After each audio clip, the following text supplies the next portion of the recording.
Magandang araw kaibigan! Tuloy po kayo sa Felicidad's Channel.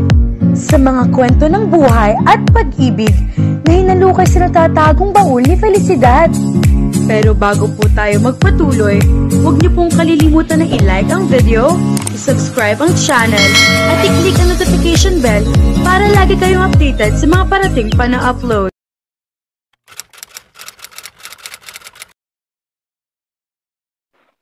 Parang binibiyak ang ulo ni Migs nang magising ng umagang iyon. Nagkaroon kasi sila ng yacht race ng mga kapwa yacht enthusiasts at nang matapos ang paligsahan, nagkaroon sila ng munting salo-salo. Napadami nga lang ang inom niya dahil napasarap din ang kwentuhan nila na karamihan ay lagi napapadako sa negosyo. At kung hindi siya nagkakamali, ilang business deals din ang naisara ng araw na iyon.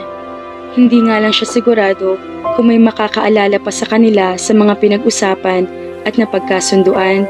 Natawa na lang siya, dahilan para muling kumirot ang kanyang ulo. Hindi na niya alam kung paano siya nakabalik sa kanyang condo unit. Pero malamang, naging instant alalay na naman niya ang kanyang personal driver. May narinig siyang kalusko sa labas ng kwarto. Baka naroon pa ang driver niya. "Tasyo, pakidalhan nga ako ng aspirin. Alam mo naman na kung nasaan ang first aid at ilang mainit na tubig, please. Salamat." Napayuko si Migs habang hinihintay na mag-subside kahit paano ang pagkirot ng kanyang sentido nang marinig ang pagbukas ng pinto. "Ang bilis ah, magandang umaga din sa iyo, mahal ko nga po." Ito ay ang kanyang mahal na lola. "Lola!" Mabilis na kumilos si Migs para kunin ang bitbit na tray ng pagkain ng kanyang lola. Doon lang din niya na-realize na suot pa rin niya ang damit na ginamit kahapon. "Salamat sa Diyos para doon. Bakit hindi kayo nagsabi? Nadadalo pala kayo ngayon sa akin. Hindi tuloy ako nakapaghanda." Binalikan niyang matanda, saka inalalayang makaupo sa hinila niyang silya mula sa gilid ng kwarto. "Bala ko talagang sorpresahin ka ngayon at hindi naman ako na-disappoint." "Well, tama ka." Hinalikan niya ito sa pisngi. "Maglilinis lang ako sandali, Lola. Kumain ka muna ng almusal at na makainom ka na ng gamot." Sa edad na 78, masigla pa rin kumilo si Lola Adelina at matalas pa rin ang isip. "Humigop ka muna ng mainit na sabaw. Sinabi sa akin ng alalay mo na bagsak ka raw kagabi dahil sa kalasingan." Hindi na nagreklamo si Migs nang ang lola mismo ang nagsubo sa kanya ng soup. Sasama lang ang loob nito kapag tumanggi siya. Kung tutuusin, dati pa siyang lola's boy, kahit na nga pilit niyang ipinapaalala rito na masyado na siyang matanda para ituring pa ring bata. Si Tasyo talaga, sisantahin ko na kaya iyon. Naiisip ko pa naman kanina na taasan ang sweldo niya dahil naiuwi niya ako rito kagabi. Ayon pa kay Tasyo, sa sobrang kalisingan mo raw, nang walan ka na ng gana sa 4 na babae nakakandong sayo. Ayun, nabuking na siya ng tuluyan. Nakangiting napakamot na lang siya sa ulo. "Hindi mo kailangan malaman iyon, Lola." Napailing na lang ito. "Hay nako, katulad ka ng iyong ama't lolo, Juan Miguel Feliciano. Ang lakas uminom, pero hindi naman kayang dalhin. Nagkayayaan lang kami ng mga colleagues ko, Lola. Bukod sa, minsan lang naman yun." Sa ikalimang subo, umiling na siya. Pagkatapos ibalik ang soup bowl sa tray, kumuha ng isang tableta ng aspirin at isang baso ng tubig si Lola Adelina. Iyon ang nagustuhan niya sa kanyang lola. Laki sa layo siya rito sa maraming bagay, pero hindi ito konsentidora. Kaya nga siguro lumaki siyang may mataas na respeto sa ibang tao. "Minsan lang pala kayo magkayayaan ng mga colleagues mo, pero bakit sa loob ng isang buwan, 2 o 3 beses mo lang kaming madalaw sa hasyenda?" Agad na tinamaan ng konsensya si Migs. Pagkatapos mainom ang gamot, niyakap niyang matanda. "Ako'y humihingi ng paumanhin la. Masyado lang ako naging busy sa negosyo. Alam niyo naman kung gaano kalakas ang kompetisyon ngayon sa food business." "Anong competition? Sa pagkakaalam ko, walang kumpanya nakalagpas o kahit nakapantay man lang sa tagumpay na tinatamasa ngayon ng Feliciano's Manufacturing. Kaya nga isa ka sa mga napasama ngayon sa The Billionaires Class." The Billionaire Class, isang business magazine, ang Philippine Stats, ang hinugot ni Lola Adelina mula sa dalang bag. Binuklat nito iyon at ipinakita kay Migs ang picture niya naka-feature sa isang pahina roon. Marami itong sinabi tungkol sa kanyang mga asset sa negosyo at sa kanyang kasalukuyang katayuan. Doon lang niya naalala na may nag-interview nga pala sa kanya noong nakaraang buwan na mula sa Naturang Magazine. Na-release na pala ito. Well, hindi ako maari makipagtalo sa artikulong ito, pero hindi naman ako ganito kayaman para tawaging bilyonaryo. Billionaire ka na, gwapo kong apo. Bukod sa food corporation na ikaw mismo ang nagtatag at nagpalago, ikaw rin lang naman ang tanging tagapagmana ng chain of restaurants na pinaghirapang ipundar ng mga magulang mo. Ang ekta-ektaring lupain namin ng lolo mo sa iba't ibang parte ng bansa, sa'yo na nakapangalan. Mapapasa iyo na rin ang Hacienda Adelina na ipapangalan mo sa mapapangasawa mo kapag nagkapamilya ka na, gaya ng lolo mo at ng iba ng ginawa ng kalalakihan sa ating pangangkan. Kaya pala hindi matris ni Papa kung kanino talaga nagmula ang hasyenda na iyon, natatawang sabi ni Migs. Na-curious lang ang tatay mo dahil laging kinukwento sa kanya ng mama mo ang tungkol doon. Alam mo naman ang ama mong iyon, lahat ng kawirduhan sa mundo gustong malaman. Ewan ko nga ba dyan sa mama mo kung paano niya nagustuhan ng taong iyon. Gwapo kasi si Papa, Lola. Tingnan nyo naman ang kinalabasan ko, pagmamayabang ni Migs. Sabihin mo sa akin, may beautiful darling Lola Adelina. Kaya ba kayo napasugod dito sa aking munting tahanan ay dahil kukulitin nyo na naman ako mag-asawa na?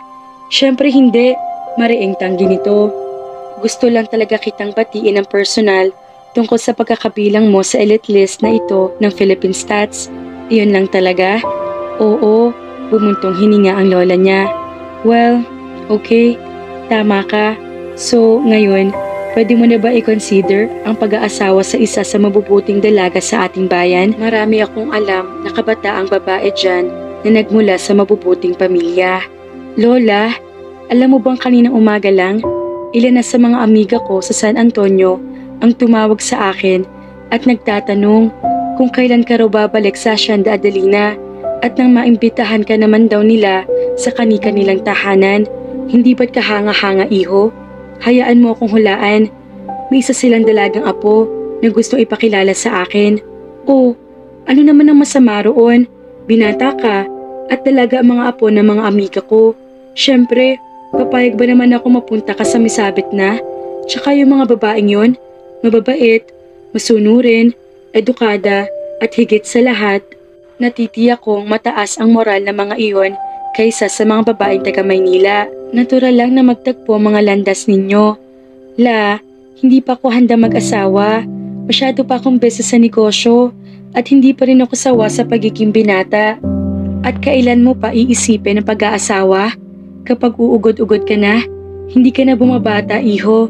28 pa lang po ako, itinaas ni Migs ang magazine. Kaya nga napasama ako sa The Billionaires class na ito, diba? Ibig sabihin, bata pa ako para mag-asawa. Ay, ewan ko sa'yo. Basta, kaya ako nagpunta rito ay para ipaalam sa'yo na sa susunod na linggo, magpapaparty ako para sa'yo.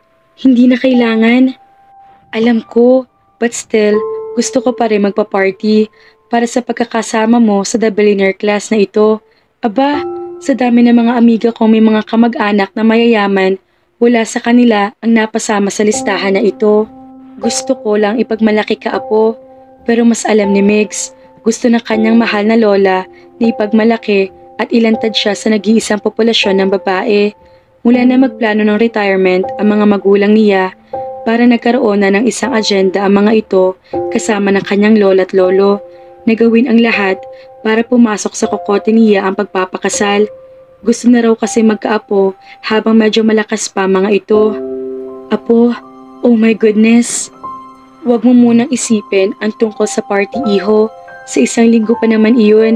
Ang gusto kong gawin mo ngayon ay i-clear ang lahat ng schedule mo para sa darating na linggo. Lola, ayaw mo. Gusto mo magtampo ko sa'yo ang maganda mong lolang ito. She was using that tone again. Sige, ipagpalit mo kami dyan sa negosyo mo. Akala mo ba, masasamahan ka niyan sa pagtanda mo? Kapag ganoon nag-umpisa na ito magdrama, kailangan na niyang sumuko. Fine, pupunta ako dyan. Pero wag mong asahan na ako ang magiging Prince Charming at pumili ng Cinderella sa party na iyon. Siyempre, ngunit inaasahan kong kumilos ka bilang isang tunay na Ginoo sa mga dalagang lalapit sa iyo roon. Siya nga pala, tatawagan ka nga pala ni Celine at Marnie. One of these, tumunog ang telepono. Oops, dapat isa sa kanila yan. Aalis na ako. Kausapin mo sila na maayos ha. Mabait silang babae, kaya maging mabuting lalaki ka, okay? Ngumiti lang si Migs at tinanggap ang halik sa pisngi ng kanyang lola. Saka ito naglakad palabas ng silid na may nakaplaster ng ngiti sa mga mata. Napabuntong hininga na lang siya. Ininom lang niya ang gamot. Saka inabot ang cellphone para sagutin ang tumatawag. Pare, si Asher ito. Si Asher Abela, ang media mogul at may-ari ng pinakamalaking telecommunications company sa bansa, ay ilang beses na rin niya naka-business deal noon, kaya masasabing may pinagsamahan na rin sila. Kasama rin ito sa mga nakainuman niya na nagdaang gabi. O, napatawag ka? Actually, tinatawagan ko na rin yung iba, kaya lang lahat sila mga knockout pa rin hanggang ngayon. Ikaw yung pang-apat at tanging sumagot sa tawag ko. Dumating kasi si lola ko, kaya nagising ako ngayon. Kung hindi, siguro knockout pa rin ako hanggang ngayon. Anyway, bakit ka nga ba napatawag? Nakita mo na bang nilabas ng Philippine Stats ngayon? Yeah, dinalhan ako ng kopya ni Lola. At nabasa mo ang tungkol sa The Billionaire Class na listahan? Nasa listahan ako. Ako din. Talaga? Ang ganda noon. At alam mo kung ano pang nalaman ko? Karamihan sa mga lasenggong kasama natin kagabi sa inuman ay kasama yon sa listahan. Naku, ang ganda naman. Pero hindi ko alam na maglalabas ng ganitong article ang Daily Magazine.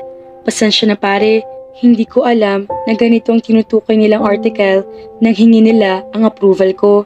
Malamang nakikipagtalo ako kay Peachy that time kaya hindi ko na napansin iyon ng husto na nagpaalala kay Migs. Si Asher nga pala ang may-ari ng publishing company kung saan under ang Philippine Stats Magazine. Sino si Peachy? Ang Wildcat mula sa Philippine Stats. Ang ibig mong sabihin ay si Peachy Abbas, ang editor-in-chief na kausap mo kagabi. Hindi ko siya kinakausap kagabi, kaila ni Asher. Gayon pa man, tinawagan lang kita para humingi ng paumanhin sa inalabas na magazine na ito. Naku, wala akong pakialam na i-feature ako doon. Libreng promotion din naman iyon para sa kumpanya ko kaya walang problema. Iyon din ang naisip ko, kaya lang baka iba maging reaksyon ni Zek at Ran. Kaya naman sinubukan ko makipag-ugnayan sa kanila para maipaalam na sa kanilang tungkol dito.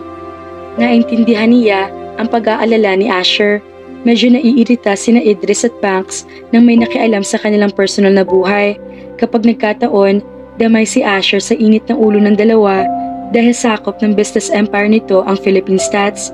Hindi ako makapaghintay na makita ang kanilang reaksyon, natatawang sabi ni Migs. Siya nga pala Asher, ipupursue mo pa rin bang sinabi mo kagabi sa akin na pagkuha ng franchise sa kumpanya ko?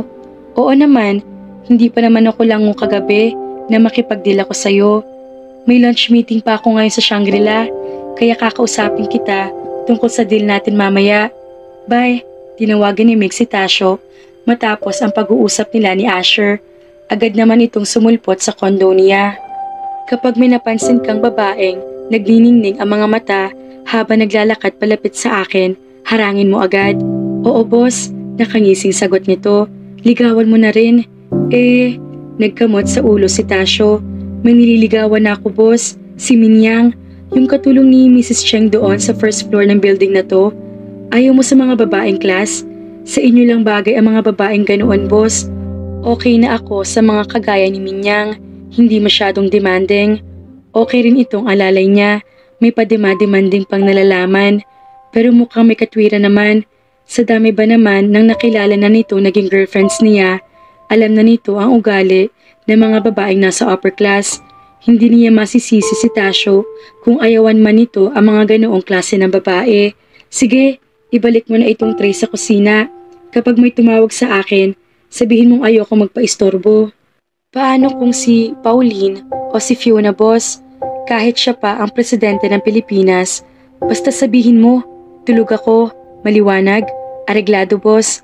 Ang lalim ng buntong hininga mo Nginitian lang ni Luna ang babaeng customer mula sa kabilang panig ng bar counter. Madalas itong nandoon kapag weekend sa overview. Nagkakausap sila pero hindi pa nagkakapalitan ng pangalan. Medyo pagod lang. Alam mo naman kapag ganitong araw ng Sabado, nasa pagpapahinga ang mga tao, samantalang ako, heto at nagtatrabaho pa rin. Pareho lang pala tayo ng sentimiento. Isa pa ngang Bloody Mary. Muli nagsali ng alak si Luna sa baso ng customer. Problemado ka rin? Hindi. Wala akong magawa kaya umiinom ako. No work, no date. Ano pa nga bang mabuting gawin? Kung hindi, ang magpakasaya, kapiling ang paborito kong inumin. Tama ka dyan, ma'am. Ako nga pala si Skyler. Pero pwede mo rin akong tawaging Sky. Luna, inabot niya ang kamay na inilahad nito. Bartender, oo, kilala kita. Diba, may isa pang babae rito na lagi mong kasama sa bartending. Si Ana Lu iyon, amo ko. Pinagmasdan ni Luna ang lugar. Kalahati lang ang laman ng mga customer. Wala siya ngayon dahil naghahanap ng solusyon kung paano pa mapapalakas ang income ng Overview. Medyo marami-rami na rin kasing kakompetensya itong bar and restaurant namin. Oo nga, pero tingin ko, the best pa rin ang mga drinks dito at ang services. Malaki lang ang lugar ninyo, kaya siguro hindi pansinin na marami rin ang mga customer ninyo. Sinabi ko na yan sa amo ko, pero masyadong paranoid iyon, kaya sige pa rin sa paghahanap ng gimmick para sa bar niya. Kung sa bagay, mas okay nang lagi nag-iisip na kung paano mas mapapalago pa ang negosyo kaysa naman makontento lang sa kung anong meron sa ngayon. Lalo na kung meron pang ilalago ang negosyo, sumang-ayon lang si Luna kay Sky. Hey, as a loyal patron of Overview, sabihin mo sa amo mo na huwag na siya mag-alala. Kakausapin ko ang editor-in-chief ko na i-feature overview sa lifestyle section ng magazine namin. Saang magazine ka nagtatrabaho? Sa Daily Magazine. Writer ako roon. Talaga? Isa sa mga respetadong business magazines, ang Daily Magazine. At madalas makita ni Luna na laging binabasa ng mga kapwa niya empleyado sa locker room nito mga nakaraang araw. Teka, diba sa magazine din iyon na feature ang tungkol sa pinagkakaguluhan ngayon ng kababaihan? Ibig mong sabihin, ang The Billionaire Class? Nabasa mo na? Hindi, wala na kasi akong time dahil magdamaga ng trabaho ko dito. Madalas ko lang marinig ng pinag-uusapan ng mga kasamahan ko rito ang tungkol sa mga billionaire boys na iyon. Nag-cause talaga ng commotion ang issue na iyon ng Daily Magazine. Alam mo bang hindi namin expected na magiging ganoon kabenta ang issue na iyon? Ang mga ganyang topic naman talaga ang lagi nakakakuha ng interes ng mga tao, lalo na ng mga kababaihan, magandang hitsura at pera, ngumiti si Sky. Aaminin ko, gwapo naman talaga sila. Sa katunayan, nakita ko na sa personal ang isa sa mga iyan dahil si Asher Abela ang aming big boss. Buhay pa kaya ang mga billionaire boys na iyon? Well, dapat lang dahil sa kanila nakasalalay ang trabaho namin. Oh, nagpa siya ang mga management na gumawa ng buong kwento tungkol sa mga billionaire boys. Oportunista talagang superior ko pagdating sa pagpapataas ng benta ng Daily Magazine. Hindi ko siya masisisi dahil ganyan naman talaga sa negosyo. Kapag nakakita ka na pagkakataong makakatulong sa'yo, sunggaban mo na. Oo, anyway, bagay naman sa kanya ang maging oportunista dahil babae siya. Ganun ba talaga tayo mga babae? Tanong ni Luna habang pinupunasan ang mga baso. Pagkatapos niyang ayusin ang mga alak sa wine rack. Oportunista ba talaga tayo? Kailangan natin iyon para mabuhay. Lalo na at tuso rin ang mga lalaki kaya kailangan natin maging oportunista. Saglit na natigilan si Sky na para may kung anong magandang bagay na naisip. Maya-maya ay ngumiti ito. Magandang topic yan. Baka magagamit ko yan bilang material para sa susunod kong assignment. Tumangutango pa ito. Ayan yun, may naisip akong pwedeng isuggest sa maldita kong editor-in-chief na ipapalit sa billionaire boys na iyon. Wala kasi talaga akong kaamor-amor pagdating sa featured stories ng mga taong katulad nila. Kukulitin mong amo mo? Sus, sanay na yun. Kung mahusay akong nilalaro ang aking mga baraha, baka sakali magbago ang isip ni Peach. Sana nga lang, wala siyang topa kapag kinausap ko siya. Inubos na ni Sky ang in-order na Bloody Mary at naglapag ng 500 peso bill sa counter. Wish me luck, dahil kapag pumayag ang boss kong tupakin, mas malaki pang tip na ibibigay ko sa'yo. Good luck, nagpaalam na si Sky at naiiling na sinundan na lang ng tingin ni Luna ang maliit na babae habang palabas ng bar. Maliit lang ito, mga 5 feet, 2 inches lang siguro, pero punong-puno ng sigla at enthusiasm. Parang gusto tuloy niya mainggit. Mukha kasi itong kontento sa buhay, kahit halatang doble-doble ang konsumisyon sa umano ay among tupakin. Isang scotch on the rocks please. Agad-agad sir. Mabilis na nagsali ng inumin si Luna para sa order ng customer. Naiinggit siya kay Sky. Mukhang marami nangyayari sa buhay niya. Sapat na para makagalaw siya sa iba't ibang direksyon. Samantalang siya para kinatatamaran na ang buhay. Napaka-monotonous na ng bawat araw niya. Walang bago, walang something. Boring ng lahat sa kanya. Ibinigay na ni Luna ang order ng lalaki. Saka binalikan ang pagpupunas ng mga baso. Minsan, naiisip niya ibang bansa na lang para matakasan ng kalungkutan at pangungulilang nararamdaman. Naging ulilang lubos siya nang mamatay ang kanyang ama 2 taon nang nakalipas. Sa araw mismo na pagtatapos niya sa college, maari nagluluksa pa rin siya pero ayaw na niya nakaramdam ng kung ano pa mang emosyon dahil nanghihina lang ang kalooban niya. Sa ngayon, hindi siya pwedeng bumigay. Miss, isa pa nga, kinuha ni Luna ang baso ng customer at muling sinalina ng alak. Pagkatapos, bumalik na naman siya sa mga iniisip. Para mabawasan na pagdadalamhati, nagtrabaho agad siya sa Overview bilang bartender. Doon na muna siya habang hindi pa nakakahanap ng magandang-gandang trabaho at para makapag-ipon na rin siya para sa binabalak na paglabas ng bansa. Maagang namatay ang kanyang ina, kaya ang ama na lang niya ang tanging bumuhay sa kanya at nagturo na maging matatag sa lahat ng problemang darating sa kanya. Naniwala siya sa lahat ng sinabi nito at lumaki siya nakatatak na sa isip ang mga pangaral na iyon. Para sa kanya, ang ama niya pinakamatapang, pinakamabait at pinakamalakas na tao sa mundo. Kaya nang talunin ng sakit ang ama niya, parang gusto niya magalit dito. Hindi siya ang Superman na inakala niya. Ang ikinasasama pa ng loob niya, hindi nito sinabi ang tungkol sa karamdaman nito. Isa pa please, doon lang nag-angat ng tingin si Luna para tingnan ang lalaki nagpapakalunod sa alak. Agad niya napansin ang itsura nito dahil nag-iisa lang naman ito na nakaupo sa harap ng bar counter. Ang ibang customers kasi nila may kanya-kanyang grupo na kinabibilangan sa mga table. Halatang malalim ang iniisip ng lalaki dahil bahagya pang nakakunot ang noo. Gwapong lalaki, sobrang gwapo.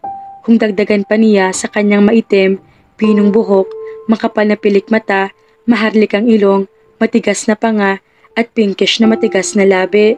Malapad din ang balikat niya. At ang pinakamagandang pares ng braso na nakita niya sa buhay niya. Nakapatong kasi ang mga braso nito sa counter habang parang nililipad kung saan ang atensyon. Pagkatapos na parang nararamdaman ang kanyang atensyon, lumingon ito sa kanya. May scotch please. Ay, sorry ho.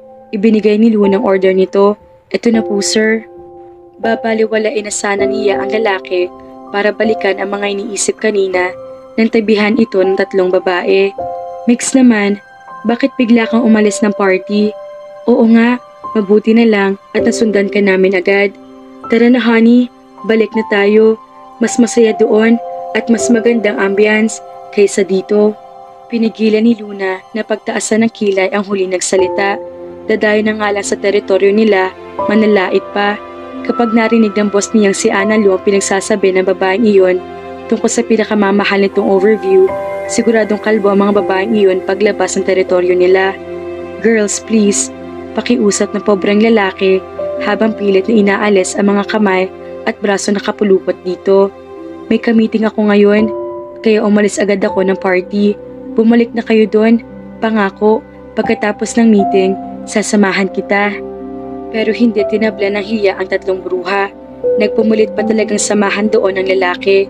Walang pakialam si Atasha kung gahasain man ng mga babae ang kawawang lalaki. Pero naiinis na siya sa matitinis na boses ng mga ito na patuloy sa panlalait sa Overview. Kaya hindi na siya nakatiis. Excuse me mga miss, maraming bakanting table doon. Mas magiging komportable kayo kung doon na lang kayo mag-uusap. Hindi ka namin kinakausap, kaya tumahimik ka na lang, okay? Inilapag ni Luna ang pinupunasang baso bago pa iyon mabasag sa mukha ng mga babae. Well, hayaan mo kung kausapin ka. Hindi porke mayaman ang mga ito, papayag na siyang tapak-tapakan. Ito ay aming bar at ang taong iyon ay aming customer. Mahalaga sa amin bawat customer namin, kaya kung wala rin lang naman kayong balak na umorder, pwedeng lumabas na lang kayo at hayaang mag-enjoy dito ang customer namin. Ang iingay nyo, nadi-disturb nyo na rin ang iba naming customers na nag-unwind ngayon pagkatapos nilang makulilis sa ingay ng mga bosses nila.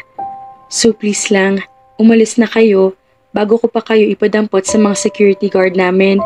Halatang gigil ang mga babae, pero nang balingan ng mga ito na ibang customers, sa wakas, itinabla na rin ang hiya at nagdadabog na lang na umalis ng bar. Salamat, mukha namang gumaan ang loob ng lalaki. Walang anuman, pwede ba akong magkaroon isa pang round ng scotch please? Salamat sa pagtulong mo sa akin doon, muling sabi ng lalaking tinawag na Megs na mga babaeng kaaalis lang. Walang anuman, sabi ni Luna at iniabot ang alak na in-order ni Megs. Maya-maya, tinitigan niya ang lalaki. Ang gwapo-gwapo niya talaga. Ito yung klase ng kagwapuhan na hindi mayabang ang dating. Maamo ang mukha. Kaya siguro, hindi ito tinatantana ng mga babaeng iyon dahil alam na hindi sila tatanggihan ng naturang lalaki. Akala ko, hindi na ako makakawala sa kanila. Mabuti nga at 3 lang ang humapol dito. Doon sa party kasi, halos hindi na ako makahinga dahil lagi sila nakadikit sa akin. Ganyan talaga kapag gwapo, sir. Lapitin ang disgrasya. Naku, takot ako sa disgrasya. Nagkibit-balikat lang si Luna. Saka inasikaso ang mga order na ibinibigay ng mga waiter. At ilan sa mga babaeng waiter ang napapansin niyang kinikilig tuwing lalapit sa counter. Or rather, tuwing lalapit sa lalaking iyon, kaya nag-usisa na siya. Excuse me sir, artista ka ba? Hindi. Bakit po? Halos lahat kasi ng mga tao rito, lalo na mga babae, parang kilala ka. Ah, na-feature kasi ako sa isang magazine recently. Siguro, doon nila ako nakilala. Kaya pala, anong iyong pangalan? Tanong niya. Ako? Luna, magandang pangalan. Inilahad ng lalaki ang kamay na kagad naman niyang tinanggap. Ako nga pala si Mix. Nice name din. Napakorap siya nang makitang ngumiti ang lalaki sa unang pagkakataon. Parang biglang-biglang dumaan ang pakiramdam niya. Aaminin niya na gustuhan niya ang ngiti nito. Mukha kasing totoong ngiti iyon. Alam mo bang nito nakaraang 3 araw, ngayon ko lang nagawang ngumiti ulit? Nagkatotoo na nga yata ang hula ng lola ko tungkol sa akin. Na, hindi niya alam kung anong tungkol sa kanya, kung bakit gusto niyang marinig itong magsalita gamit ang malumanay nitong boses. Natutulungan ako ng article na iyon sa isang magazine na makukuha ng mapapangasawa ko. Ang masama lang, ayoko pang mag-asawa. Sa ngayon, so single and available pa pala si Megs. No wonder, walang tigil ang mga babaeng iyon sa paglapit dito. Masyado pa akong bata para mag-asawa. Gusto ko pa mag-enjoy sa buhay binata. Hindi naman siguro masama iyon, hindi ba? Bakit niyo sinasabi sa akin yan, sir? Akala ko, isa iyon sa mga trabaho mo, ang makinig sa angst at hang-up ng mga customer mo sa buhay. Wala ho yan sa job description ko, bartender lang ako rito. Tumangu-tangu lang ang lalaki habang patuloy siyang pinagmamasdan. Kahit kailan, hindi siya nailang sa presensya ng ibang tao. Pero sa paraan ng pagtitig ni Megs, parang gusto niya magbaba ng tingin. Huwag niyo akong titigan ng ganyan, sir. Naiilang ho ako. Sorry, napafascinate lang kasi ako sa'yo. Ilang taon ka na? 24 po. Siguro, nakapag-aral ka sa college. Anong course na tinapos mo? Ang pagbanggit lamang sa salitang kolehiyo ay nagpabalik na malungkot na alaala. Kaya mabilis na nagbagong mood ni Luna. Excuse me sir, maiwan ko muna kayo at aasikasuhin ko pa ang mga bagong order. Hindi na siya bumalik sa harap ni Megs sa buong panahong nandoon ito sa overview. Pero kahit hindi niya nililingon ang lalaki, ramdam niya nakatitig ito sa kanya. Mabuti na lang at hindi rin naman nagtagal, umalis na ito. Nang kunin niya ang perang iniwan ni Megs sa table bilang bayad sa mga in-order nito, nakita niya sa ilalim niyon ang maliit na note na nakasulat sa tissue. Sorry kung na-offend kita or what, Megs. Nagdulot iyon ng ngiti sa kanyang labi kahit papaano. Marunong din pala makaramdam ang isang iyon. Ibinulsa niya ang note kasama ang malaki-laki ring tip na iniwan ni Megs at ipinagpatuloy ng tahimik na pagtatrabaho. Napahigpit ang kapit ni Luna sa kanyang backpack nang may humintong magarang kotse sa harap niya habang nag-aabang siya ng masasakyan. Umurong siya pero naengganyo ring tumingin nang bumaba ang tinted na bintana sa driver's seat. Hop in. It was Megs. Mahirap na makasakay ngayon kaya ihahatid na lang kita. Salamat na lang. Kaya kong umuwi mag-isa. Nang umandar ang sasakyan, akala niya tuloy nang aalis si Megs. Yun pala, nagpark lang ito ng maayos sa gilid ng kalsada, saka bumaba ng sasakyan. Hindi niya napigilang humanga na makita ng buong buo si Megs.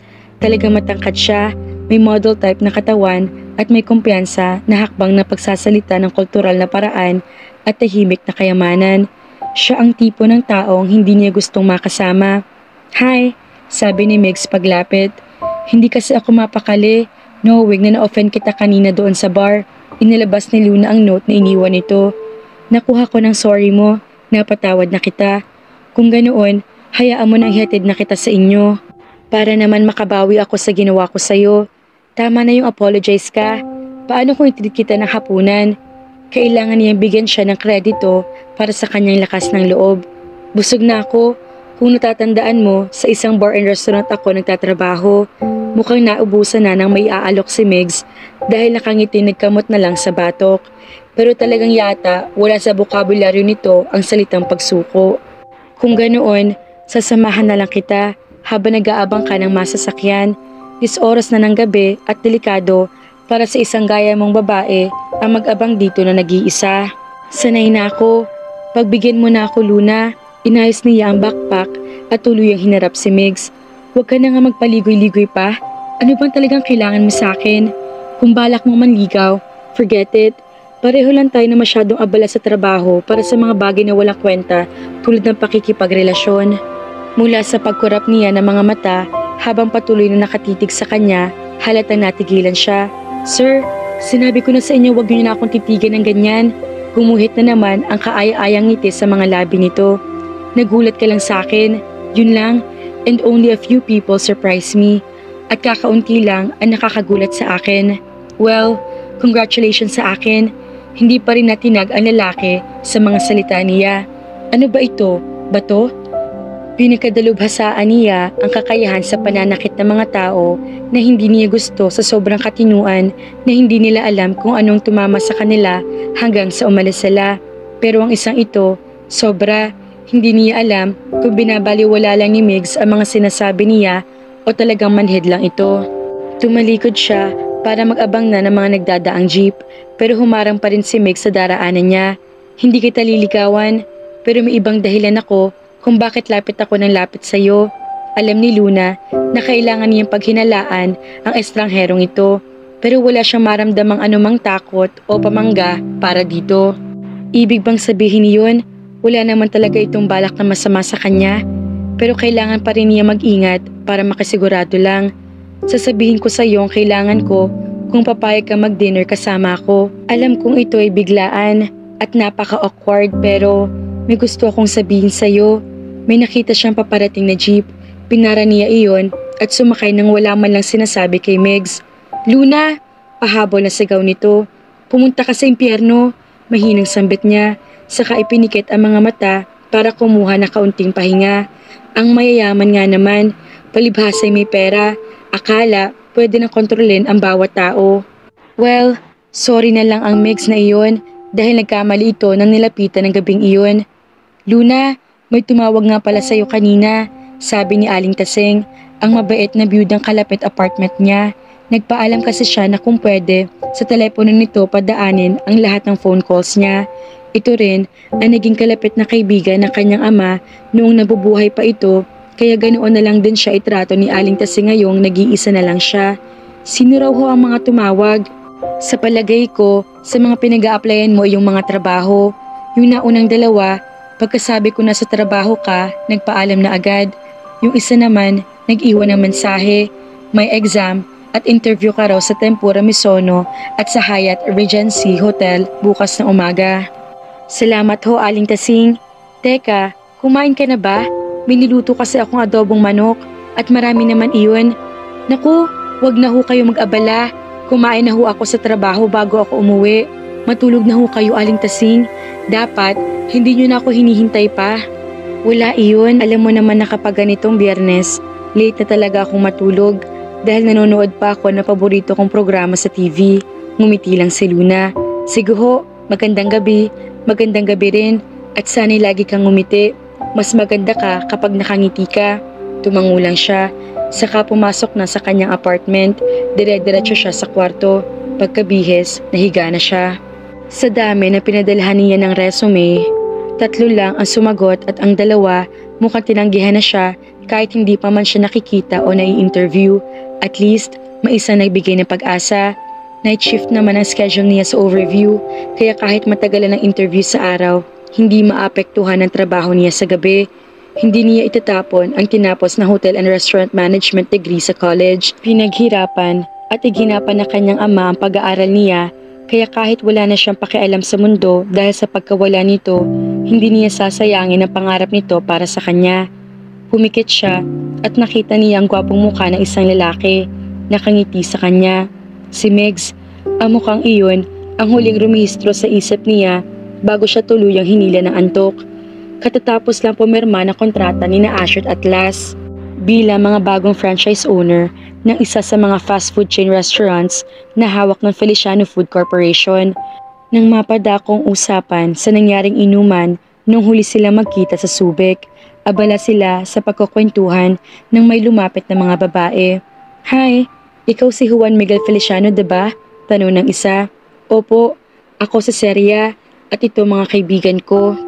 Isa-isa nitong ipinakilala ang mga kasama na may mga hawak ng issue ng Daily Magazine. "Mas gwapo pala kayo sa personal. Pwede ba kami magpa-autograph? Isang halik pwede din?" "Sure," sabi ni Migs. Kung sa bagay, tapos na rin naman ang meeting nila. "Saan ako pepirma?" Iningat ni Seria ang suot na fitted t-shirt, revealing a pierced belly button. "Here." "Ah," sinulya pa ni Migs ang mga kasama. Abala na mga ito sa pag-a-accommodate sa mga babae na kung saan-saang bahagi ng katawan nagpapa-autograph. Nakangiti si Atlas habang si Asher naman ay nagkakwento ng mga biro sa mga babae at tila nag-e-enjoy sa atensyon. "Migs," nag-clear throat siya. "Oo, sigurado." Ang iba pang mga kababaihan ay humingi na din ng kanyang autograph. Parang hindi pansin ang mga tinging ibinibigay sa kanila ng ibang customers sa hotel-restaurant na iyon. Pagkatapos, mga phone numbers naman ng mga itinambak sa mga mesa nila bago sila tuluyang tinigilan ng mga babae. May palagay si Migs na si Asher lang ang makikinabang sa mga phone numbers na iyon. "Hindi ko alam kung pasasalamatan ko ba ang Daily Magazine sa celebrity status na ine-enjoy ko ngayon o idedemanda ko sila ng dahil doon," sabi ni Atlas. "Kinumpronta ko ng editor-in-chief ng magazine dahil hindi ko nga rin nagustuhan ang paglabas ng picture ko doon," sabi ni Asher. "Akong kanilang boss, alang-alang kay Ross at susumpa ako. Tinakot ako ni Peach, ang babaeng iyon." Nagkatinginan sina Migs at Atlas. Parehong hindi makapaniwala na ang umamin sa sarili na mahilig sa mga babae at media mogul na si Asher matatakot sa isang babae. "Niloloko mo yata kami, pare. Natatakot ka kay Peach Abbas?" "Oo," sagot ni Asher, sabay lagok sa iniinom. Natakot ako makasakal. Inilalabas lang ng babaeng iyon ang kriminal sa akin." "Ano na nangyari sa pagiging Rudolph Valentino mo?" natatawang tanong ni Migs. "Akala ko ba lahat ng babae mahal mo?" "Oo nga, pero tinutukoy ko, yung mga cultured women. Si Peachy, babaeng Amazona yon. At ngayon, naghahasik siya ng lagim sa tahimik kong daigdig." Natawala lang si Atlas. "Ang natitirang mga species ng lalaki ay hindi sasang-ayon sa iyo. Ang natitirang mga species ay bulag. Hindi mo lang matanggap na may babaeng umayaw sa'yo," sabi ni Migs. "Masakit ba sa ego?" "Migs, kaibigan kita o kaibigan kita?"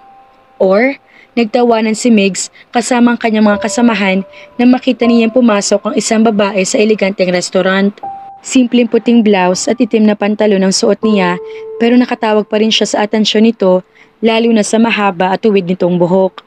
Diretso ang lakad ng babae patungo sa counter kung saan mukhang nagtanong ito at maya-maya pa ay pumasok na ito sa private room na itinuro ng cashier na napagtanungan. "Anong ginagawa niya dito?" sambit ni Migs. Kilala mo siya? Tanong ni Atlas.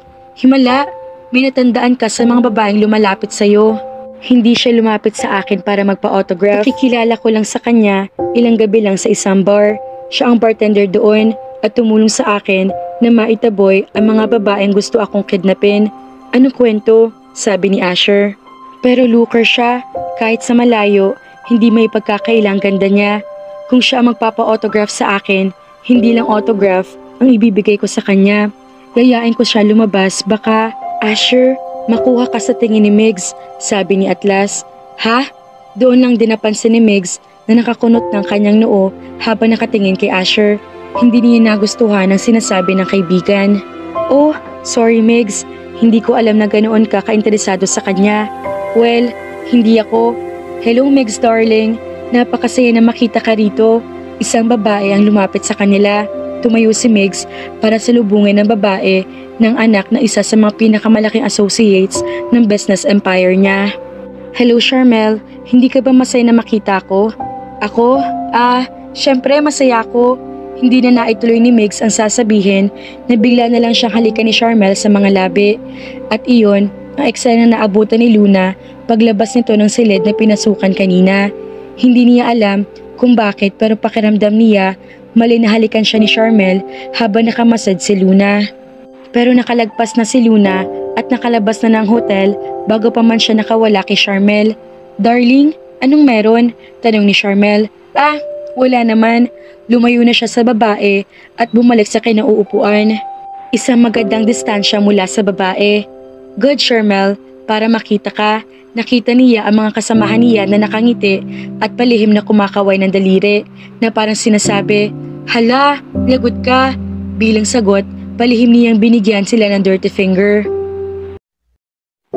9:00 na ng gabi nang magpakita sa overview ang boss ni Luna. Magandang gabi Ma'am Analu, sana nga magandang gabi ko. Kinuha nitong champagne na isinali ni Luna dito. Salamat. Sige, doon na muna ako sa private office ko at mag-iisip ako kung paano ko ma-appreciate ang mundong ito. Napangiti na lang siya. Ang hilig talaga ng amo nila na magdrama na parang laging depressed. Kahit na nga wala namang dahilan para ma-depress, paraan lang siguro iyon ni Analu para hindi nito masyadong intindihin ang mga problema sa buhay. Kung paano siya umasa, mayroon siyang ilan sa mga walang pakialam na ugali ni Analu. Isang rum runners please. Agad nakilala ni Luna ang boses na iyon. Si Migs iyon. Bakit kayo naka-ball cap sir? Tanong niya nang ilapag sa harap nito ang in-order na inumin. Umiiwas lang sa gulo. Nakita kita kanina sa Hyatt Hotel. Nag-apply kasi ako ng trabaho. Nakita rin kita. Napakamot na lang sa ulo si Migs. Si Charmel iyon, anak ng isa sa mga stockholder na kumpanya ko. Hindi ko siya girlfriend. Nagpapaliwanag ka ba sa akin? Well, gusto ko lang magpaliwanag. Wala namang ibang dahilan. Hindi mo na kailangan gawin yon. Bartender lang ako dito sir. Hindi mo ako girlfriend. Kung ganun, gusto mo bang maging girlfriend ko? Sinulya pa ni Luna ang hawak na baso ni Migs. Ilang bars na bang napuntahan mo bago ka napunta dito sa amin sir?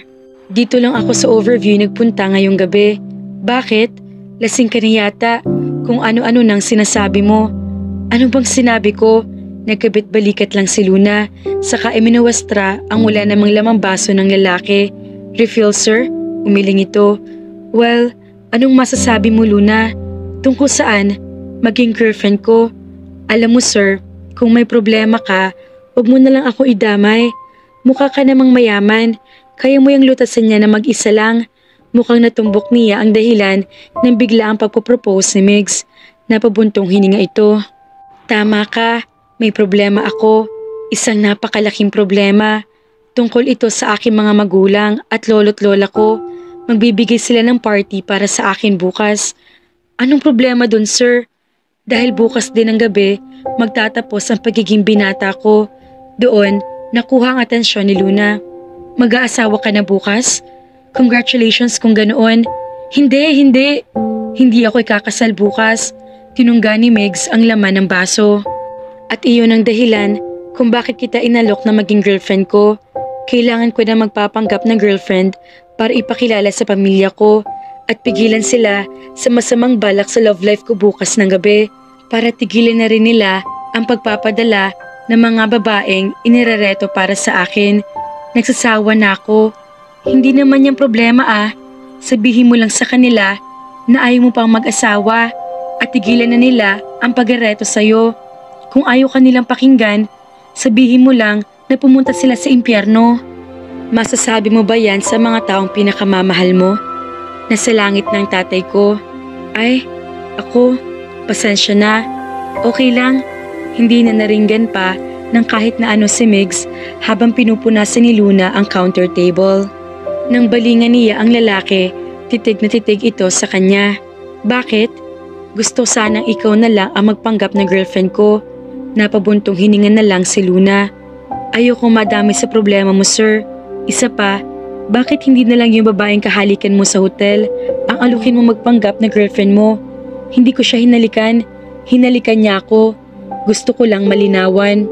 Okay, karaniwang haltak. At hindi ko aalukin si Charmel na magpanggap na girlfriend ko dahil siguradong iba ang magiging tingin niya roon. At ayokong bigyan ng anumang dahilan ang isang babae na mag-isip ng kung ano tungkol sa relasyon na yun. At akong inaalok mo dahil ligtas ka na, hindi mo ako mahal, hindi kita mahal, hindi mo hihilingin ang atensyon ko at hindi ako hihingin ang atensyon mo. Siguradong marerestore ko ang bachelorhood ko kung sa iyo ako hihingi ng tulong. At kung tatanggapin ko ang alok mo, babayaran kita ng 100,000 piso. Isang araw lang naman ang hindi mo ipapasok sa trabaho dahil isang araw lang din naman ang itatagal ng party. Natigilan si Luna.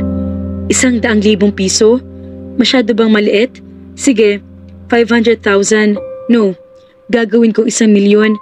Pumayag ka lang. Napatanga na lang siya sa lalaki. 1,000,000 sa loob lang ng isang araw? Not bad. Sige, napansin niya nagulat si Meg sa sagot niya. Oh, bakit? Payag ka na? Kailangan ko ng pera 1,000,000 sa isang araw lang? Hindi ako tanga para palagpasin ang opportunity na iyon. Mukhang hindi pa rin makapaniwala si Meg sa narinig. Ano na? Itutuloy pa rin ba natin ito? O pinagtitripan mo lang ako ngayong gabi? Hindi. Totoong alok ko. Itinaas nito ang kanang kamay, mukhang nanunumpa. 1,000,000 para sa isang araw na trabaho. At magbe-behave ako, ipinapangako ko. Anong nangyayari dito? Si Annalou iyon. Nakalapit na pala ito nang hindi nila namamalayan. Narinig kaya nito ang pinag-uusapan nila ni Migs? Mukhang hindi naman dahil sa lalaki lang nakatingin ang boss niya. Ma'am, pwede ba akong umabsent bukas? Bakit? Anniversary niyo ba? Sige, lumiban ka bukas. Ikaw lalaki, ingatan mo yung si Luna. Kapag pinaiyak mo yan, paiiyakin din kita. Ma'am Annalou, hindi. Ibabalik ko si Luna rito ng buong buo, pangako. Mabuti, sinamaan siya ng tingin ni Annalou. Parang kilala kita. Ibinaba ni Migs ang visor ng kanyang ball cap. Marami lang siguro talaga akong kamuka. Mukhang nakontento na rin si Luna dahil tahimik silang umalis. May pinagtataguan ka ba? Tanong ni Luna kay Migs. Kailan ko bang maghinala sa'yo? Maari kong tiyakin sa iyo na ako isang matinong tao na komunidad. Kung hindi ka naniniwala, basahin mo na lang ang issue ng Daily Magazine for this month. Hindi na nito inubos ang natitirang alak sa baso at nagbayad na. Magkita tayo bukas. Saan? Susunduin na lang kita. Alam mo kung saan ako nakatira? Ngumiti siya nang nakakaloko. Sinundan kita kagabi pag uwi mo. Nakita ko kasi na pag upo mo sa jeep, nakatulog ka kaagad. Nag-aalala akong baka may mambasto sa'yo habang natutulog ka. Hindi maintindihan ni Luna ang sarili kung bakit hindi niya magawang magalit kay Migs sa pangungulit man o sa pagsunod nito sa kanya. Meron ba? Tanong na lang niya. Wala. Mababait ang mga nakasabay mong pasahero. Sige, magkita na lang tayo bukas at salamat sa pagpayag mo. Huwag kang magpasalamat. May bayad yun. Nakangiti lang na tumango si Migs, saka nagpaalam na. Sinundan ni Luna ng tingin ang lalaki palabas ng overview. Hindi gaya ng unang beses niya itong makita na naka-business suit, pantalong maong at simpleng polo shirt lang ang suot ni Migs ngayon. And the ball cap, of course. Sa halip na makabawas iyon sa using appeal ng lalaki, Mukhang nakadagdag pa nga iyon. Hindi na siya nagtataka kung ang tinutukoy nitong iniiwasang gulo ay ang mga babae naghahabol dito. Chai, tawag niya sa isa sa mga waitress. Dala mo ba ang magazine tungkol sa The Billionaires Class? Ikaw Luna ha? Tudyo nito. Akala ko talagang bato ng puso mo pagdating sa mga lalaki. Pero heto ka at interesado ka rin pala sa Billionaire Boys. May titingnan lang ako. Pwede ko bang mahiram sandali? Teka ha, kukunin ko sa locker room. Pagbalik nga ni Chai, dala na naka-plastic cover pang magazine. Ito pa mismo ang nagturo sa kanya kung nasaan ang article na madalas nitong pagkaguluhan at ng iba pang mga waitress kapag walang gaanong customer. Nakita nga niya roon ang picture ni Migs, Juan Miguel Feliciano, nag-iisang may-ari ng Feliciano Foods Corporation, tagapagmana ng chain of hotels ng kanyang mga magulang at malalawak na lupain ng kanyang lolo't lola sa iba't ibang bahagi ng bansa at sa ibang bansa.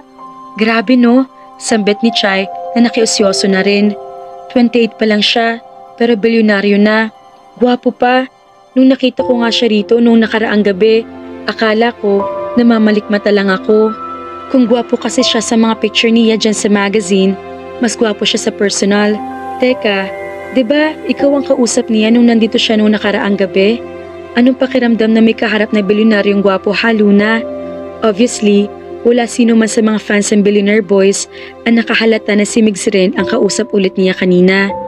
Okay lang, wala naman siya ipinagkaiba sa mga ordinaryong tao. Nagpatuloy si Luna sa pagtitig sa nakangiting picture ni Migs sa magazine. Kaya pala parang barya lang dito ang 1 milyon. Bilyonaryo pala ito. Salamat, Chai. Ibalik mo na yan sa locker room mo at baka malukot na naman yan ni na Bingbing kapag nakita nila. Oo nga, siya nga pala. Narinig namin si Ma'am Ana Lu na sinasabing anniversary niyo bukas ang boyfriend mo. Siya ba yung kausap mo rito kanina pa? Yung matangkad na lalaki na kasombrero? May order yata sa table 7. Puntahan mo na. Paiwas na sagot ni Luna. Ano kaya magiging reaksyon ng mga ito kapag nalamang ang kausap niya na nagdaang araw at kanina ay iisa at inalok pa siya maging girlfriend? Ah, hindi. Mag-boyfriend na pala sila ni Migs Feliciano sa ngayon. Hindi nga lang official, hindi na kailangan malaman ng lahat ang tungkol sa usapan nila. Ayaw niya magmukhang oportunista sa mga mata ng ibang tao. Alam na niya kung paano gumana ang utak ng mga tao, lalo na at isang gaya ni Migs Feliciano involved. Hindi malayong pag-isipan siya ng masama. Oh well, kung ano man ang iisipin ng mga tao. Tama naman ang mga ito, pero wala na siyang pakialam doon. Basta bukas, nasisiguro niya mag-iiba ng takbo ng buhay niya.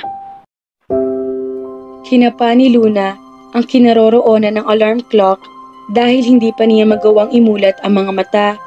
Hindi naman iyon tumutunog, kaya nasisiguro niyang wala pang 10:00 ng umaga kung kailan nakaset ang alarm ng relo. Patuloy ang katok na nagpagising sa kanya. Baka sa kabilang apartment door iyon, kaya ipinagpatuloy na lang niya ang pagtulog. Pero nang hindi tumigil ang pagkatok, higil na siyang bumangon para bulyawan ang istorbong iyon. Hoy! Kung ayaw mong matulog, magpatulog. Migs, magandang umaga. Bakit hindi ka pa nakaayos? Nakaayos? Bakit ang gwapo-gwapo nito? Ang aga-aga pa. Anong oras na ba?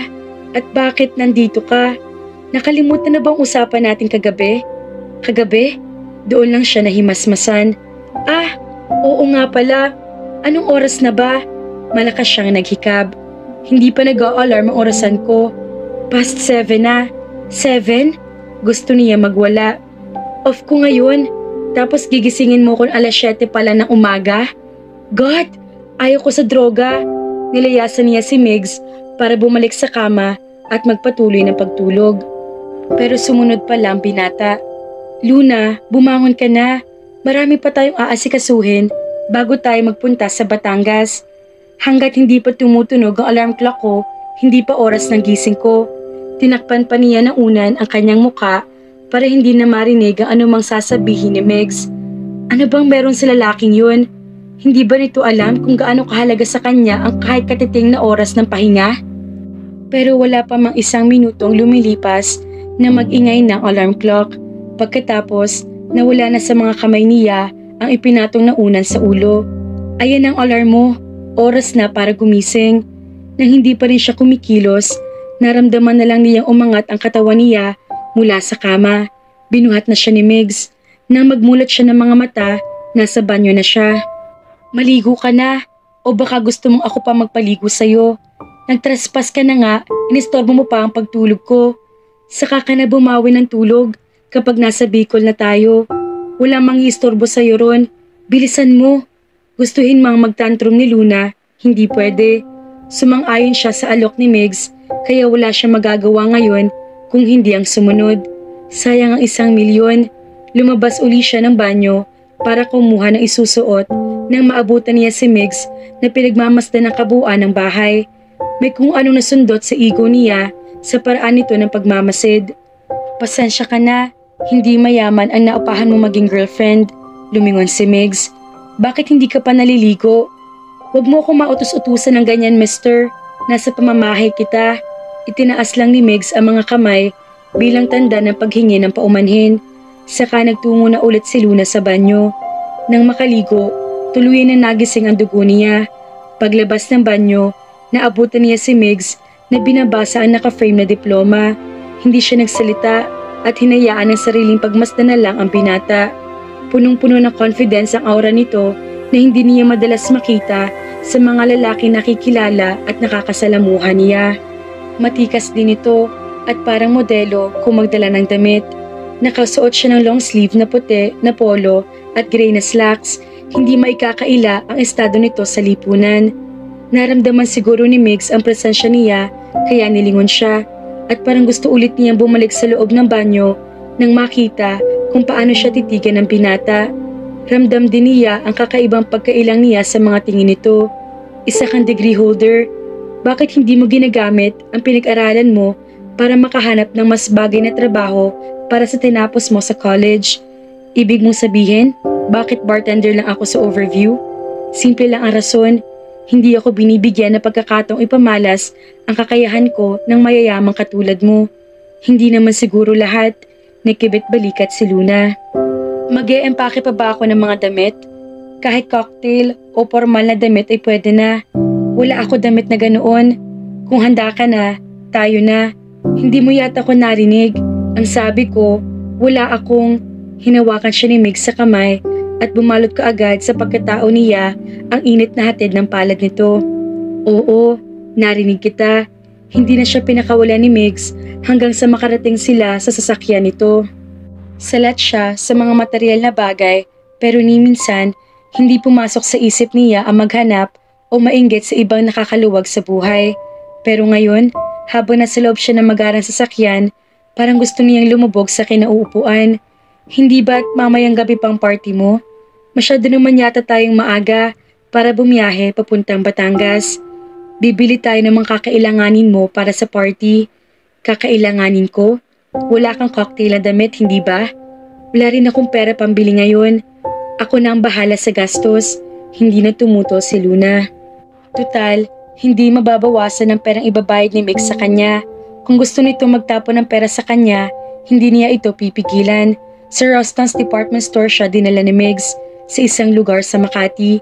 Hindi niya alam kung paano nakakuha na access si Migs na makapasok sa naturang department store kahit wala pang oras ng pagbubukas niyon.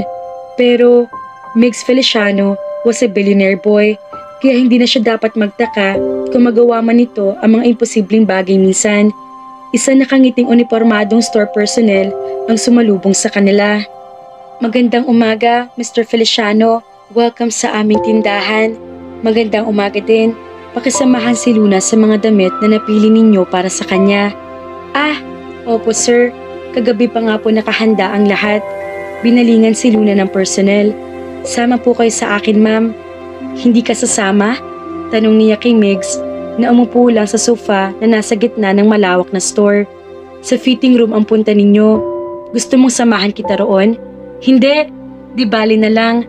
Tumalikod na lang siya na makita na pangiti si Migs sa kalokohang maaring pumasok sa kokote nito dahil sa tanong niya. Halos malula si Luna sa hilera ng mga damit na itinuro sa kanya ng store personnel na pagpipilian niya, lalo na nang makita ang presyo ng bawat isa. Hihimatan niya yata ako, sambit niya nang tigilan na ang pagtingin sa mga price tags. Pwede magpakain ng isang pamilya sa loob ng 1 linggo ang presyo ng bawat isa nito Ngumiti lang ang store personnel. Saka siya inabutan ng isang damit para isukat. But she had to admit, ngunit kailangan niyang umamin. Mukhang magandang damit. Halata na hindi basta-basta ang pagkakagawa niyon. Gusto niyo bang ipakita kay sir ang mga damit na isusukat ninyo? Hindi na. Ako naman ang magsusuot nito. Pati mga sapatos at accessories ipinasukat kay Luna. At hindi niya akala ay mag-e-enjoy siya ng husto sa pagsusukat ng magagandang damit na iyon. Hindi tuloy niya akalain na mahigit 1 oras na siya nagsusukat sa fitting room. Nag-aalala siya na baka inip na si Meg sa paghihintay kaya inihanda na niya ang sarili sa pakikipagtalo. Pero napatingala na lang siya mula sa kanyang laptop nang lumabas siya sabay ngiti sa kanya. Hindi niya maiwasang maramdaman ang matinding damdaming iyon sa loob niya na tila nagising sa kanya. Kumikinang ka, sabi ni Migs. Mukhang nag-enjoy ka ng gusto sa pagsusukat ng mga damit Sorry kung natagalan ako. Ang dami naman kasi ng mga pinili ni Ra para isukat ko. Ako ang namili ng mga iyon kagabi. Ha? Nandito ako kagabi.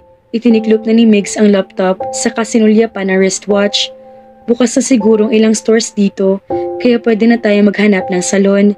Migs? Yes? Bakit ang bait mo sa akin? Yung mga damit, nagkasya ba lahat? Hindi ko kayang tanggapin yan lahat. Wala kang choice, bayad na mga iyon. Bakit mo binayaran na hindi ka man lang sigurado kung magkakasya nga sa akin o hindi? Nagkasya naman lahat, hindi ba?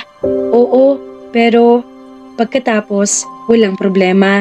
Nilingon ni Migs ang personnel sa tabi ni Luna. Kukunin natin lahat, pakihanda na lang. Opo sir.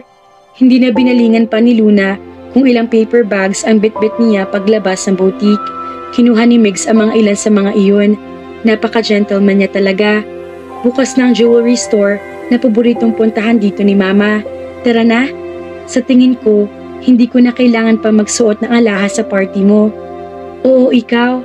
Hayaan mo na lang ako sa ginawa ko, Luna. 1 araw lang naman okasyong iyon. Saan ko pa gagamitin ang alahas sa bibilhin mo para sa akin ngayon?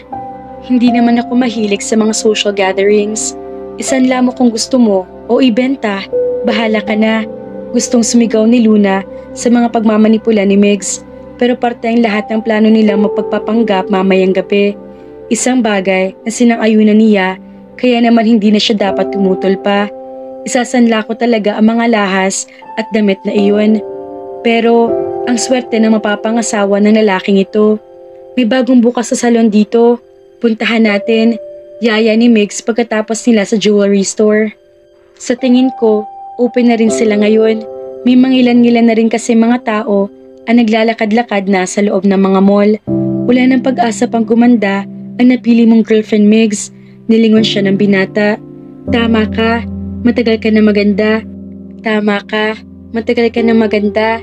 Kaya hindi na kailangan. Lalo ko pang pagandahin at baka pagselosan ka na ng gusto ng mga admirers ko. Umirap lang si Luna. Pero sa kanyang puso, hindi niya mapigilang matuwa sa mga sinabi ni Migs. Whatever, saan na ba yung salon na yun? Halos mapatunganga ang mga tauhan sa salon pagpasok nila. Lahat nakatutok ang atensyon kay Migs. Isa ring unipormadong salon personnel ang lumapit sa kanila. Magandang umaga sir. Ikaw si Migs Feliciano hindi ba?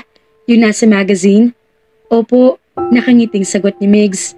Sabay abot sa kamay ni Luna at mahigpit na hinawakan.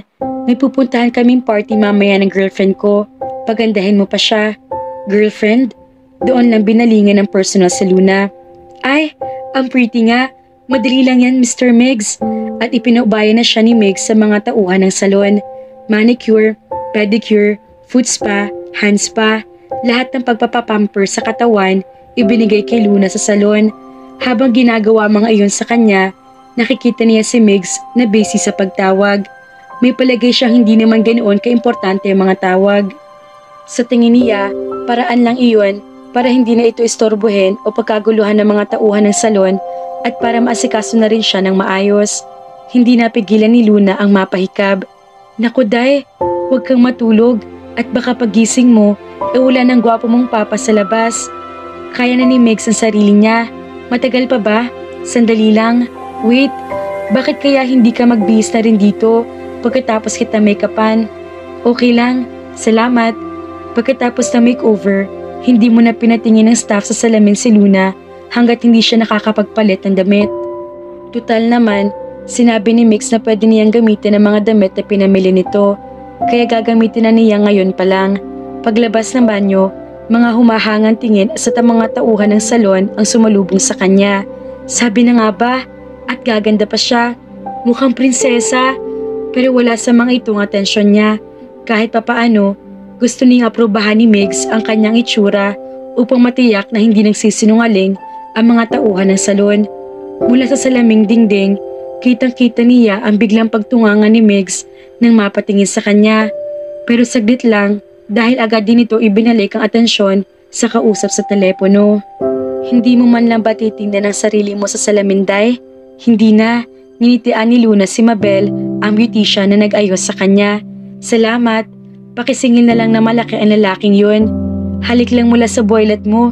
Okay na sa akin. Kinantsawan lang ito ng mga kasamahan. Sa ganda mong yan, siguradong pagkakaguluhan ka kung saan party man kayo pumunta. Baka kamo, hindi na sila makarating ni Papa Meg sa party na yun. Kung pwede nga lang huwag nang pumunta, sabi ni Luna sa sarili habang hinihintay si Megs na nagbabayad ng bill. Mukhang wala rin naman nagbago sa itsura niya at nag-aksaya lang ito ng pera. Base kasi sa reaksyon ni Megs na makita siya kanina, para mas gusto pa nitong atupagin ng cellphone kaysa tingnan siya. Tahimik lang din nagmamaneho ang binata nang sakay na sila sa kotse. Hindi nagtagal, inihinto na nito ang sasakyan sa isang bakanting parking lot. Sa gitna niyon, isang chopper ang naghihintay sa kanila. Tasyo, ikaw nang bahala sa bahay, bili ni Megs, sabay hagis ng susi ng kotse sa isang maliit na lalaki. Tatawagan na lang kita kapag babalik na kami. Opo boss, sagot ni Tasyo. Pagkatapos ay hinila nitong isang maleta mula sa trunk ng sasakyan at inilipat doon ang lahat ng damit na pinamili nila. Kinausap naman ni Megs ang piloto ng helicopter.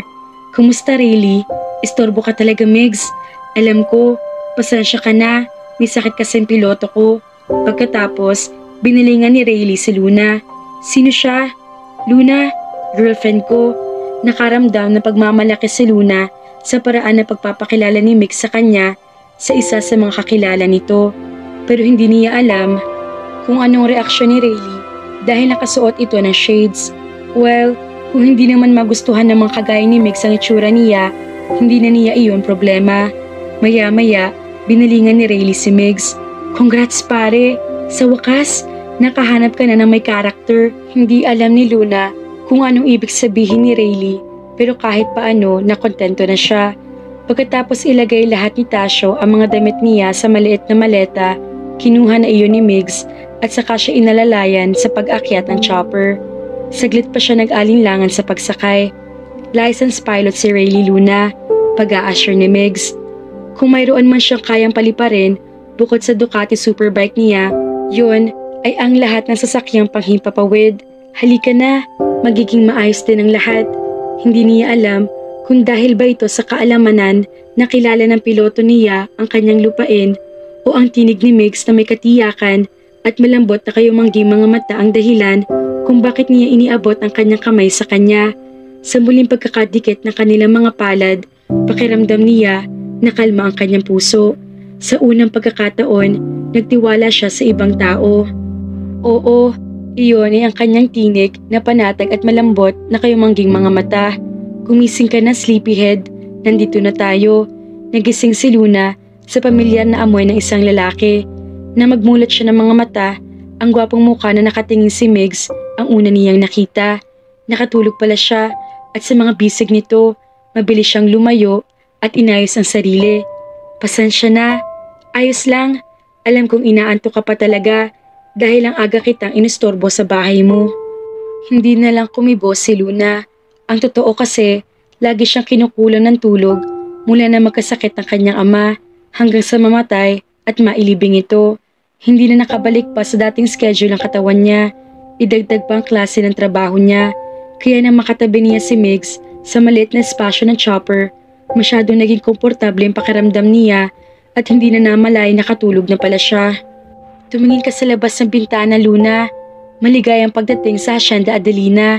Sumilip siya sa salaming bintana ng helicopter. Lupain ni Megs, nakikita niya. Ang buong lugar lumitaw ang marilag mula sa kanyang tinitingnan. Puro berde ang kulay na nakikita niya maliban sa puting ancestral house na nasa gitna niyon. Bigla tuloy siya nag-alala. Megs, anong gagawin natin kapag nakahalata silang hindi tayo totoong mag-boyfriend? Wala makakahalata. Basta, sumunod ka na lang sa akin. Muli, nagtiwala siya sa mga salita nito. Naniniwala si Megs sa kakayahan niya. Sapat na iyon para maniwala si Megs na hindi nga siya papalpak. Hindi siya papalpak dahil siguradong malilintikan silang pareho. Paglapag ng chopper sa helipad na malapit sa malawak na pool, agad na hinawakan ni Megs ang kanyang kamay. Hindi na siya nito binitawan hanggang sa makaharap nila ang mga magulang nito. Naku, baby boy, ikinagagala kitang makita. Kiss mo naman si mama. Hello ma, hinalikan ni Megs ang mama nito. Bakit ganyan ang suot mo? Dahil maganda ako dito.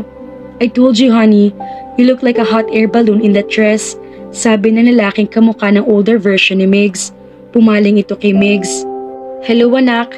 Pa, saglit na binitawan ni Megs ang kanyang kamay para mayakap ang ama. Pagkatapos, bumalik ito sa tabi niya at muling hinawakan ang kanyang kamay. Siya nga pala, gusto ko ipakilala. Oh my God! Bulalas ng ginang nang mapatitig sa kanya.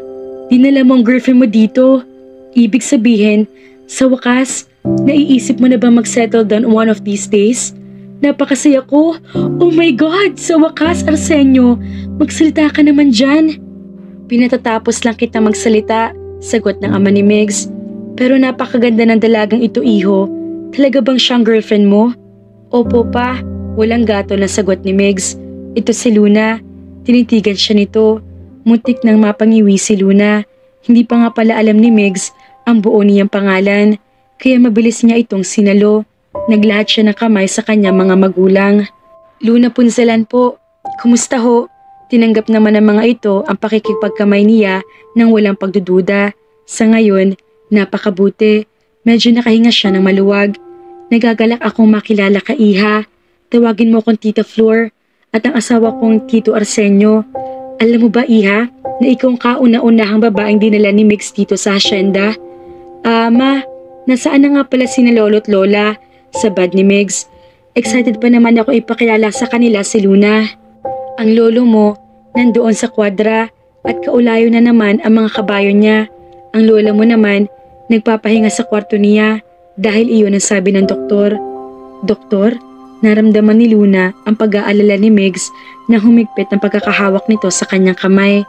Mahal na mahal niya ang kanyang lola para mag-alala ng ganito. Hindi ba na ipaalam sa'yo? Tanong ni Tito Arsenio. Akala kasi ng lola mong yun, 20 anyos pa lang siya, kaya nag-Taibo lesson. Ayun, inatake ng hika. Kumusta na hong lagay niya ngayon? Tanong ni Luna habang papasok sila sa engrading ancestral house. Okay na siya. Walang dapat ipag-alala. Kaunting pahinga lang daw at babalik na sa dati ang lakas niya. Pero sa nakikita ko, hindi na niya kailangan ng pahinga. Kung ano pa man, kinailangan pa rin naman i-cancel na muna ang party mamayang gabi, sabi ni Tita Flora. Kailangan kasi ni Mama ng sapat na pahinga ayon sa doktor. Hindi tuloy ang party ngayon? Tanong ni Megs. Hindi, pero masaya kami na nandito ka. Kahit na magkakaroon na ako ng mahaba-habang oras para makilala ang babaeng bumihag sa puso ng anak ko. Ipagpaumanhin niyo po. Pwede ko ho bang makausap ng sarilinhan sandaling anak ninyo? Sure, nakangiting sabi ni Tito Arsenio. Sa iyo na lang anak ko. Mag-usap na lang tayo mamaya ha, Iha. Ang ganda mo talaga. Nang tumalikod at naglakad papalayo ang mga magulang ni Megs, sa kabinalingan ni Luna ang binata. Apologetic ang ekspresyon ng mukha nito. Doon tayo sa study room. Baka may makarinig pa sa atin dito. Tahimik na sumunod siya kay Megs. Hindi pa man na isasara ni Megs ang pinto ng study room, nagsalita na si Luna. Hindi ako pwede magtagal dito, Megs. Bakit hindi? Na-postpone lang naman ang party. Ang usapan natin, isang araw lang. Isang araw lang din ang ipinaalam ko sa boss ko. Pagkatapos, tawagan natin ang boss mo at sabihin na extend ang anniversary celebration natin. Hindi, Luna, naipakilala na kita sa mga magulang ko at maganda na ang itinakbo ng pangyayari dahil nagustuhan ka na nila. Yun na nga nagustuhan ko rin ang parents mo dahil mababait sila at tinanggap nila ako ng walang pag-aalinlangan. Hinablot niya ang kwelyo ng polo shirt ni Megs kahit mas mataas ito sa kanya ng ilang inches. Gusto niyang isigaw ang sentido sa kanya kung maaari. Hindi ko nakakayanin magsinungaling pa sa kanila bukas. Hindi tayo pwedeng mag-back out ngayon at wala rin mangyayari kung papatayin mo ako sa sakal. Ines sa pinakawalan niya ito at saka humalokip-kip. Bakit ba kasi hindi mo na lamang na-postpone ang okasyon ngayon? Hindi ko rin alam. Pero palagay ko, si Lola may kagagawa nun. Matagal na kasi niyang inuungot na bisitahin ko naman siya dito. Nakita siguro niya ang pagkakataong yun nang atakihin siya ng hika. Pagod, puyat, at ngayon, pati problema ng lalaking ito. Sumasakit ng ulo niya. Naniwala na sina mama at papa na may relasyon nga tayo. At sa unang pagkakataon, hindi nila kinuwestiyon ang current status ko. Kapag pareho na reaksyon nila ang reaksyon ni Lola Adelina, bibigyan kita ng bonus. Binigyan siya ni Luna ng patagilid na tingin. Masasalamin sa gwapong mukha ni Megs ang pag-aalala. Naalala tuloy niya ang mga ginawa ng lalaki para sa kanya.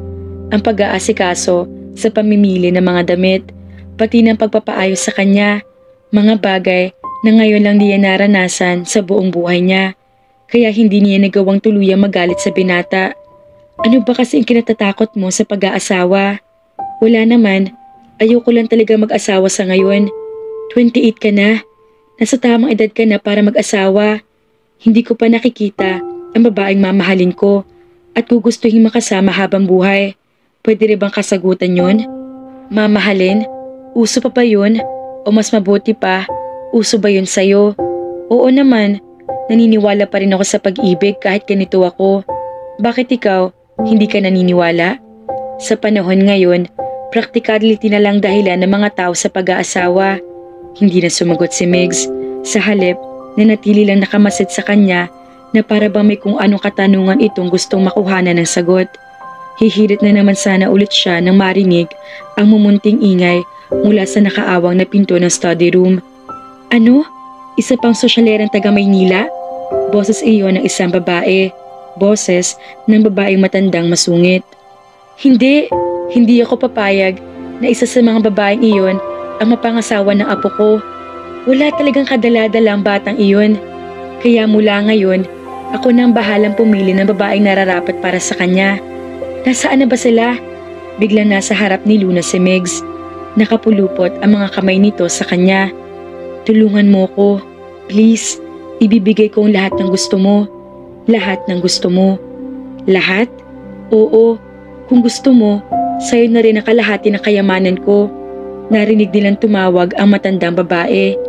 Megs, ibibigay ko sa iyo lahat ng aking kayamanan. He was so damn close. Ang tanging naisip niya ay isang maikli. Sige, agad na nagliwanag ang mukha nito. Salamat.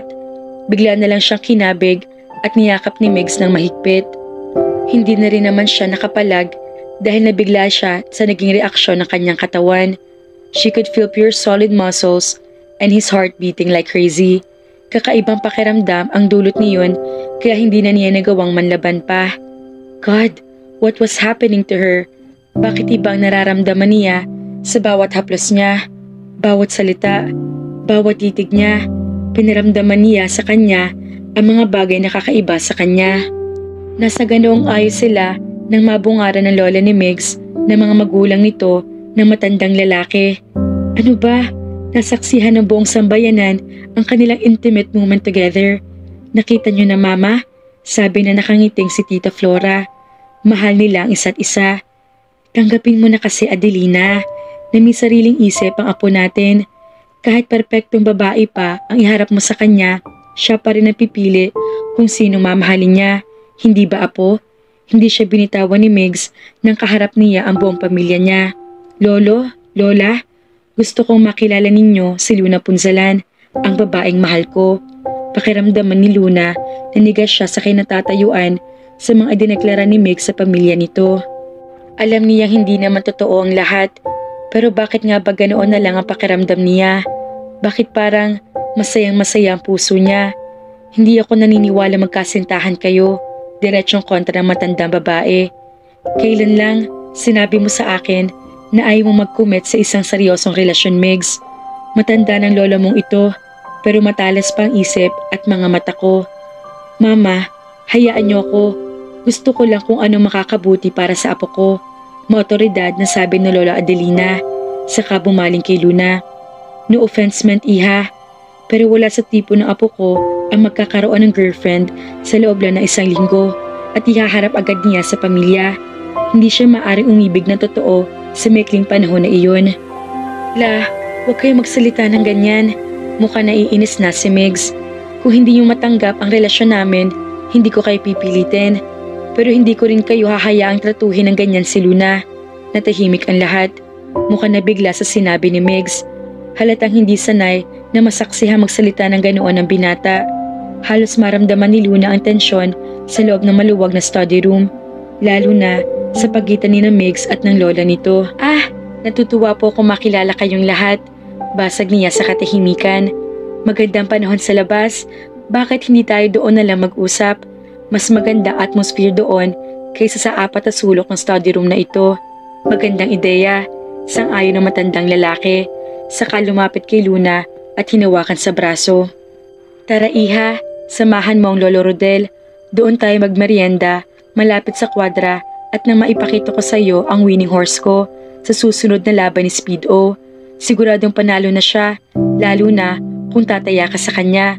Sinamantala ni Luna na nakatingin kay Lolo Rodel ang iba pa nilang kasama at palihim niyang hinila sa kamay si Megs na hanggang ngayon nakikipagtagisa pa rin ng titig kay Lola Adelina. Mamaya-maya pa, nagsalita si Tito Arsenio para siguro tuluyan ng mawala ang tensyon. Ilang beses niyo nang ipinangako ang pagkapanalong yan ni Speedo, Dad. Dahil yun na ang isang politiko sa pagpapako ng mga pangako. Magpapahanda lang ako ng lemonade sa mga kasambahay, sabi naman ni Tita Flora. Gusto kitang makausap, Miss Luna. Isa iyong utos mula sa matandang babae. Privately. Magpapahinga na muna siya, Lola, tutol ni Megs. Hindi naman magtatagal. Para lang matigil na ang nakakailang na tensyon na mamagitan sa kanila, tinunguan ni Luna si Megs na kunot noong nakatingin sa kanya. Sandali lang kami. Mabilis na nag-alisan ang mga tao maliban kay Megs na mukhang ayaw pa talaga siyang iwan sa mga kuko ni Lola Adelina. Oh, for goodness sake, iho, hindi ko siya kakagatin. Iwan mo na kami. Nang sa wakas, mapag-isa na lang silang matandang Feliciano, hinarap na siya nito. Sa parte ni Luna, hindi niya hinahayaan ang sariling magpasindak. Matapang niya sinalubong ang tingin ng matanda. Gaano mo nakatagal kakilala ang apo ko? 1 linggo, sagot niya. There at least ay medyo totoo. Humigit kumulang. Kung ganoon, naiintindihan mo na ngayon kung magdudaman ako sa relasyon niyo ng apo ko. Para sa akin, hindi sapat ang 1 linggo para mahulog agad ang loob ninyo sa isa't isa at magkaibigan kayo. Sa maniwala ho kayo at sa hindi, totoo ang pag-ibig sa unang tingin. Hindi ako naniniwala sa pag-ibig sa unang tingin. Ako rin ho. Pero heto kami ngayon ng apo ninyo. Hindi akalain ni Luna na magkakaroon siya ng matinding matibay na paniniwala na patunayan sa matandang bruhang ito ang relasyon nila ni Megs, ang ipaglaban ng relasyon nila. Ginagawa mo lang ito dahil sa pera, Luna. Nothing else. At siguro, dahil na rin sa pagtatanggol sa iyo ni Megs kanina, paalala niya sa sarili. Mas madaling tanggapin iyon. Tumatanaw lang siya ng utang na loob, na panatag na siya. Gaano mo kamahal ang apo ko? 1 milyong piso? Dagdag na bonus kung magagawa natin ito. Hindi ako nagbibilang pagdating sa mga ganyang bagay. Sige, ibahin natin ang tanong ko. Tinitigan siya nito. Mahal mo ba talagang apo ko? Higit pa sa buhay ko. Para mauubos si Luna. Hindi ako naniniwala sa iyo. Sa halip na kabahan sa pagdududa ng matanda, nainis pa si Luna. Hindi kasi niya maintindihan kung bakit nahihirapan si Lola Adelina na tanggaping may relasyon nga sila ng apo nito. Hindi ba siya karapat dapat na mahalin ni Megs? Ang dapat mong itanong ay kung kaya mo bang magmahal. patunayang sabi ng isang bahagi ng kanyang isip. Iyon ang nagbalik sa kanyang realidad. Ito ay isang palabas lang. Ano ho bang kailangan kong gawin para maniwala kayo sa akin? Pakasalan mo ang apo ko. Muntik ng masamid si Luna sa narinig. Bakit ho ba kayo nagmamadali na mag-asawa ng apo ninyo? Mamamatay na ho ba kayo? Ikinalulungkot kong binigo kita. Pero matagal pa bago mangyayari iyon. Gusto ko lang naman na pagtuunan niya ng pansin ang ibang aspeto ng buhay bukod sa negosyo niya. Napaka-workaholic niya at nag-aalala kung baka tuloy na mawala sa isip niya ang pag-aasawa. Walang mag-aalaga sa kanya kapag wala na kami ng mga magulang niya. Naintindihan na niya ngayon ang sentimiento na matandang ito. Pero wala pa ho talagang balak na mag-asawa si Migs. Ibig mong sabihin, wala kang balak na pakasalan ng apo ko? Hindi makasagot si Luna. Kung mahal mo talaga si Migs, gaya ng sinasabi mo, kaya mong baguhin ang isip niya. Hilingin mo sa kanya na pakasalan ka. Nagde-deliryo na ata ang matandang ito. Pero sasakyan na lang niya ang trip nito para matapos lang ang usapan. Hindi ho akong handa mag-propose. Wala akong magandang speech at engagement ring na dala. Hinubad nito ang suot at singsing at inilagay sa palad niya. Seryoso talagang matandang bruha sa pagpapakasal sa apo niya. Ang asul na bato na singsing ay kumikinang habang ini-inspeksyon ito ni Luna. Ano kaya magiging reaksyon ni Migs kapag nalaman ang kinahinatnan na pag-uusap nila ni Lola Adelina? Well, untag na matanda. Akala ko ho ba ayaw niyo sa akin? Dahil lamang ikaw ay isang socialite mula sa Maynila. Pero gusto ko ang ugali mo. Nakikita ko ring malinis ang hangarin mo kay Migs. Kaya wala nang dahilan para pagdudahan ko pa ang damdamin mo sa kanya. Sa apo ninyo, hindi kayo nagdududa? Bakit naman ako magdududa sa sarili kong apo? Tsaka, sa ipinakita niyang pagtatanggol sa'yo kanina, nananaisin pa niya makipagyera sa paborito niyang lola. Sapat na iyon para maniwala kung totoo nga ang nararamdaman niya para sa'yo. Doon, totoong natigilan si Luna. Tinatablan na naman siya ng sumbat na konsensya. Kaya niyang manloko kung kinakailangan. Pero sa mga tao mga halang din ang kaluluwa at hindi sa mga tulad ng pamilya ni Migs na agad na nagtiwala sa kanya. Ibinalik niyang singsing sa matanda. Wala pa ho kami isang linggo mag-boyfriend ng apo ninyo. Sa tingin ko, hindi ito ang tamang oras para pag-usapan ng tungkol sa kasal. Pero mahal niyong isa't isa, nagtatakang pinagmasdan siya nito, hindi ba? Oo, she cleared her throat. At kung handa na magpakasal si Migs, siya na mismo magsasabi. Sa ngayon, malabo pa yun, kaya hayaan na lang muna natin siya. Numero 2 pa naman sa katigasan ng ulong apo niyong iyon. Kaya natitiyak kong hindi siya mapipilit ng sino man na magpakasal kung talagang ayaw niya.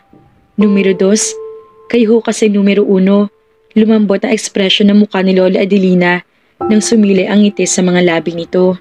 Tama ka, tungkol sa lahat. Hindi ko dapat pinupersa si Migs na mag-asawa na.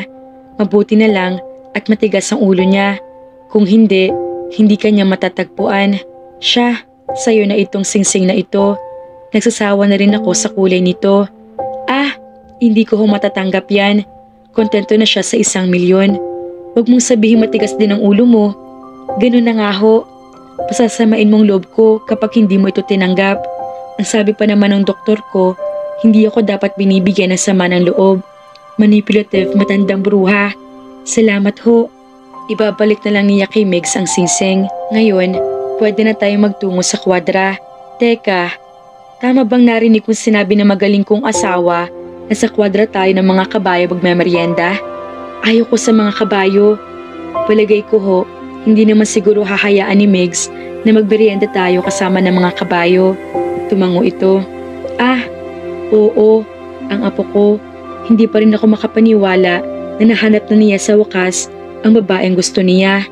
Pero masaya ako. Tawagin mo akong Lola Adelina, iha. Paglabas nila, naghihintay na ang nurse na matanda na pinusunod na lang ito sa kanila. Habang daan, napansin ni Luna ang nakalululang karangyaan ng mansyon at buong hasyendang Adelina. Pero imbes na humanga, bumalik lang ang kalungkutan niya sa nakikitang karangyaan ng pamilya Feliciano. Kung naging kasing yaman din kaya ng pamilyang ito ang kanyang pamilya, magiging masaya rin kaya sila ng mga magulang niya? Ipinilig niyang ulo. Ilang beses na niyang sinabihan ng sarili na huwag nang isipin ang nakaraan. Tapos na iyon, wala na mga magulang niya ngayon. Napagpasyahan ko na sa susunod na Sabado na ituloy ang party para kay Megs. Para naman magkaroon kayo ng mahaba-habang bakasyon dito sa Hacienda. Gaya ng sabi ko, napaka-workaholic na apo kong iyon. Sa araw-araw na ginawa ng Diyos, wala nang ibang inisip ko hindi trabaho. Gusto lang ho siguro niya magkaroon ng ligtas sa kinabukasan. Ano bang ligtas sa kinabukasan? Bago pa man ipanganak ang batang iyon, ligtas na kinabukasan niya. Ewan ko nga ba kung bakit nagpapakakuba pa siya sa pagtatrabaho, samantalang pwede naman siyang manatili na lang dito sa Hacienda at may pagkakatiwalaan naman kaming tao na magmamanage na kumpanya ng pamilya. Pero hindi, umalis siya dito at nagtatagpa talaga ng sariling negosyo. Kahit panay ang puna na matanda sa mga ginawa ng apo, halata rin ipinagmamalaki nito ang mga accomplish ni Megs. At ayaw mang aminin ni Luna, napapahanga na rin siya ng lalaking iyon. May sarili kasi itong isip at alam kung paano patatakbuhin ang sariling buhay. Sa bandang kaliwa ng mansyon ay may pathway na tumutumbok sa mas malawak na lupain ng mga Feliciano. Nababakuran ng isang bahaging niyon at doon nagpa-practice sa pangangabayo ang lolo ni Megs. Para sa isang taong mukhang sumampa na sa 80 ng edad, matikas pa rin ito sa ibabaw ng kabayo. Sa mas mapuno at mahalamang bahagi naman sa di kalayuan, nagmamasid lang si Megs kasama ang mga magulang. Nakita niya ito nakatayo sa ilalim ng puno habang pinagmamasdan ng kanyang lolo. Ang gulo-gulo niyang buhok ay humahampas sa malamig na simoy ng hangin. Kung titingnan ang binata, parang pinapanood nito si Lolo Rodel, pero may pakiramdam siyang wala sa pinagmamasdan ng atensyon nito. Hindi na niya naiwas sa pagmasdan si Megs. Mukha siyang Ingles na aristokrata na may taglay na hangin ng pagiging sopistikado at eleganteng pag-iwas. Kahit na malayo siya rito, sa sandali na kausap mo siya. Madali itong kausap at madalas natatagpuan na lang niya ang sarili na nag-e-enjoy na makinig sa mga pinagsasasabi nito. Parang baliw ang tibok ng puso niya nang dahan-dahan niyang ibinaling atensyon sa kanila. Diyos ko, ano ba naman kasing tingin niya sa akin na gusto ko lang tumakbo palayo sa kanya at ihagis ang sarili ko sa kanya. Napahinto si Luna na maglakad si Megs papalapit sa kanya. Oh, bakit ka natigilan dyan? Puna ni Lola Adelina. Ah, wala ho. Nagpapahinga lang na kaunti. Ganoon ba? Binalingan nito ang nakalapit ng si Megs. Pagod ng girlfriend mo, ikaw nang bahala sa kanya, lagring. Tawag nito sa nakabantay na nurse. Tayo na? Kaya ngayon, sila na lang ni Megs. Ilang beses huminga ng malalim si Luna para lang maibalik sa normal ang nagwawala niyang sistema. Ang problema, paano niya gagawin iyon kung tuwing makikita niya nakatingin si Megs sa kanya, parang lumulukso ang puso niya. Ah, ano ba? Isa sa mga araw na ito, malalaman din niya ang dahilan ng bigla ang pagbabago sa kanya pagdating sa pakikitungo kay Megs. Inaway ka ba ni Lola? Nag-iwas siya ng tingin. Baka kasi kung ano pang mahalata ni Megs sa ekspresyon ng kanyang muka ng mga sandaling iyon. Nag-usap lang kami. Walang kalimutan nangyari. Wala siya ibang sinabi talaga. Well, meron pa. Meron pa? Gusto niya magpakasal na tayo. Nakakagulat mga ka-felisidad. Ang gustong mangyari ng lola ni Megs. Kasal. OMG. Mabuti na lang at talagang mabilis din mag-isip ng sagot itong si Luna. Kaya hindi sila nabuking ni Lola. Ang problema, mukhang nagkakagusto din yata si Luna sa binatang mailap. Kaya naman, abangan!